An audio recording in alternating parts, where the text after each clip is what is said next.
अस्सलाम वालेकुम रहमतुल्लाहि वबरकातुहू। जैसा आप सब लोग जानते हैं कि हिजाब मामले के अंदर कर्नाटक हाई कोर्ट के अंदर जो है आज हियरिंग थी लार्जर बेंच के सामने, और आखिर के अंदर जो हियरिंग के बाद जो फैसला आया है ये है कि ये हियरिंग जो है ये मंडे को फिर से कंटिन्यू होगी 2:30 को। लेकिन इस बीच जो है जब कोर्ट अपनी जगह से उठ रहे थे तो कोर्ट ने ये कहा कि भाई हम लोग जो है अभी इसमें कोई इंतरिम ऑर्डर पास नहीं कर रहे हैं, और जो इंस्टीट्यूट के अंदर चाहे वो मुस्लिम गर्ल्स हो हिजाब के साथ या हिंदू हो अदर साइड जो भगवे शॉल या दुपट्टे के साथ जो है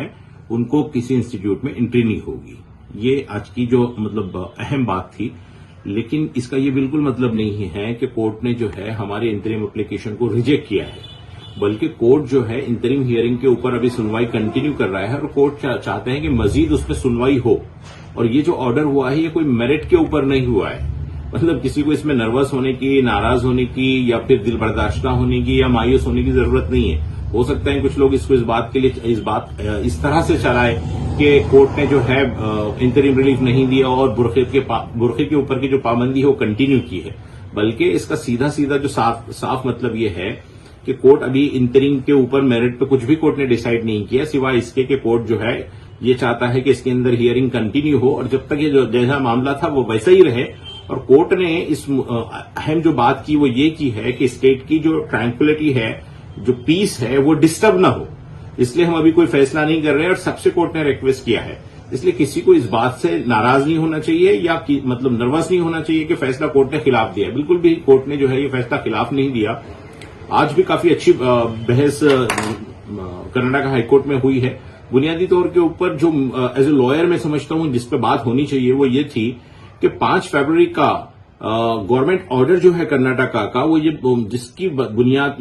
जिसमें ये डायरेक्शंस दिए गए हैं इंस्टीट्यूट्स को, एजुकेशनल इंस्टीट्यूट्स को, कि हिजाब और ये मजहबी जो अटायर है, जो सिंबल है या आइडेंटिफिकेशन है, ऐसे कपड़ों पे है रोक लगा दी जाए।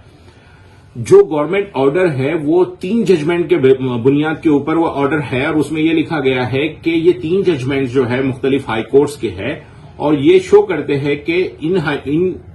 जजमेंट्स के बुनियाद के ऊपर जिन लोगों को स्कार्फ पहनने से रोका जाएगा उनका आर्टिकल 25 का वायलेशन नहीं होगा। 25 इन शॉर्ट ये है कि किसी को अपने मजहब की आजादी है, अपने मजहब के बुनियादों पर जीने की आजादी है, इसका मतलब 25 है। लेकिन ये फंडामेंटल राइट भी है और इसका वायलेशन नहीं हो सकता। कोई भी लॉ ऐसा नहीं बन सकता जो फंडामेंटल के अगेंस्ट हो। तो 25 जो है हर एक को अपनी मजहब की आजादी देता है। लेकिन कर्नाटक हाईकोर्ट ने जब अपना ऑर्डर इशू किया तो उसके अंदर 3 जजमेंट्स का हवाला दिया है। तो उस तीनों जजमेंट के ऊपर जो एडवोकेट है कामत साहब, तो उन्होंने बहुत ही अच्छे से उसको जो है काउंटर किया या डिमोन्स्ट्रेट किया कि भाई ये जो तीनों जजमेंट है ये इसकी बुनियाद ही गलत है। जब बुनियाद और फाउंडेशन ही गलत है तो बिल्डिंग खड़े नहीं हो सकती। वो 3 जजमेंट की जो ब्रीफ है उसमें से एक जजमेंट ये कहता है कि वो एक माइनॉरिटी इंस्टीट्यूट के लिए है कि माइनॉरिटी इंस्टीट्यूट आर्टिकल 30 के तहत है। एक मुस्लिम जो भी इंस्टीट्यूट होगा उसके ताल्लुक से वहां था कि ये वहां के क्या नियम हो सकते हैं, गवर्नमेंट के क्या नियम हो सकते हैं। तो कामत साहब ने बहुत सक्सेसफुली ये बताया है कि ये जो जजमेंट है ये लागू नहीं होता है। दूसरा एक जजमेंट ये था कि एक और दूसरी हाईकोर्ट का एक जजमेंट था जिसके तहत ये था कि अगर जहां पर सारी लड़कियां ही पढ़ती हैं तो वहां पर स्कार्फ जरूरी नहीं है। वो तो सब जानते हैं कि भाई जब पर्दा का मसला ही नहीं है, पर्दा उसके गैर महरम के सामने करने का हुक्म है। तो जहां पर जो है सिर्फ लड़कियां हैं, सिर्फ गर्ल्स कॉलेज है या गर्ल्स स्कूल्स है, तो वहां पर ये पर्दा वाला मामला नहीं आएगा यहां पर। तो वो भी उस गवर्नमेंट ऑर्डर के अंदर हवाला बनाया गया कि जो कि गलत है। इशू जो झगड़ा चल रहा है वहां पर जहां पे ज्वाइंटली लड़कियां एक ही स्कूल में पढ़ते हैं या एक ही कॉलेज में पढ़ते हैं, वहां वो जजमेंट लागू नहीं होगा। तीसरा एक जजमेंट था जो 25 से इसका कोई वास्ता ही नहीं है, आर्टिकल 25 का, वो है मद्रास हाईकोर्ट का, जिसके अंदर यह था कि जो इंस्टीट्यूट में स्टाफ पढ़ाते हैं, टीचर्स पढ़ाते हैं, उनको ड्रेस कोड लागू किया गया था। तो उसके खिलाफ वो मैटर वहां पहुंचा था। उसमें ना मुस्लिम्स का कोई इश्यू है, ना हिजाब का इश्यू है, ना स्कार्फ का इश्यू है, इवन उसमें 25 का भी इशू नहीं, आर्टिकल 25 का भी नहीं है। तो कामत साहब ने ये बहुत अच्छे से पॉइंट आउट कराया है चीफ जस्टिस को और दूसरे दोनों जजेस को कि ये जो ऑर्डर है ये बिल्कुल अनकॉन्स्टिट्यूशनल है, ये कॉन्स्टिट्यूशन की जो फंडामेंटल राइट्स है इसके खिलाफ है, इसका वायलेशन है, ये इसलिए ये सस्टेन नहीं कर सकता। اور انہوں نے اسی کے ساتھ جو ہے نا کئی الحمدللہ آج بھی جو قرآن کی اچھی قرآن کی جو آیتیں ہیں وہ کوٹ کی، جس پہ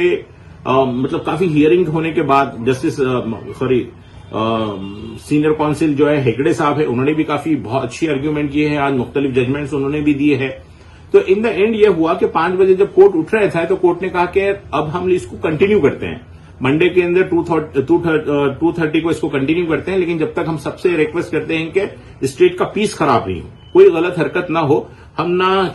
بھگوی شال کو الاؤ کریں گے، نہ برقعے کو الاؤ کریں گے، نہ حجاب کو الاؤ کریں گے. حالانکہ اس کو کاؤنٹر کرتے ہوئے وکیل کامت جو ہے، ایڈوکیٹ کامت ہے، انہوں نے کہا کہ صاحب آپ ایسا ہم سے نہیں کہہ سکتے کہ آپ کو پانی ضروری ہے کہ کھانا ضروری ہے، ہمارے لیے دونوں بھی ضروری ہے. اسی طریقے سے ہیگڑے صاحب نے کہا کہ منڈے تک ہم جو ہے ہمارے فنڈامنٹل رائٹس یا میرے ریلیجیس جو پریکٹسز ہے اس کو ہم سسپینڈ نہیں کر سکتے. تو یہ اسی کے ساتھ محمد طاہر نے بھی اس پہ انٹرفیئر کرنے کی کوشش کی، لیکن کورٹ زیادہ اس بات کے سننے کے موڈ میں نہیں تھا. آخر میں کورٹ نے کہا کہ ایک ساتھ سب بولیں گے تو ہم کیسے سنیں گے، اتنا بول کے جو ہے کورٹ وہاں سے جو ہے کورٹ آج کی جو کاروائی ہے وہ ختم ہوئی ہے. تو کورٹ نے اورل یہ کہا ہے کہ ہم آرڈر پاس کر رہے ہیں. تو جو اخیر ہے میں سمجھتا ہوں اس کا جو کنکلوژن میں آج کے ہیئرنگ کا کہہ سکتا ہوں کہ کورٹ جو ہے ابھی کسی بھی طرح سے کورٹ نے کوئی میرٹ کے اوپر یہ آرڈر پاس نہیں کیا کہ اسکارف صحیح ہے یا غلط ہے، پہنا جا سکتا ہے یا روکا جا سکتا ہے. تو اس کے اوپر جو ہے کورٹ کا جو موڈ ہے وہ یہ ہے کہ پوری ہیئرنگ کے بعد اس کو سنا جائے گا. اس لیے آج کی کاروائی سے اور آج کے آرڈر سے کوئی بھی اگر مطلب دوسرا مطلب نکال کر چلانے کی کوشش کرے گا تو اس کی مطلب ویسے چیزوں سے ہم کو ناراض ہونے کی، نروس ہونے کی یا مایوس ہونے کی ضرورت نہیں ہے. امید ہے کہ جس طریقے سے قانونی بحث ہو رہی ہے اور قانونی جو پوائنٹس ہے اور اب تک کے جو ججمنٹس ہے، چاہے سپریم کورٹ ہو، مختلف ہائی کورٹس ہے، وہ سارے یہ بتاتے ہیں کہ چیزیں جو ہے گورنمنٹ آف کرناٹکا کا جو آرڈر ہے وہ اللیگل ہے اور وہ سسپینڈ نہیں کرے گا اور وہ اڑے گا انشاءاللہ.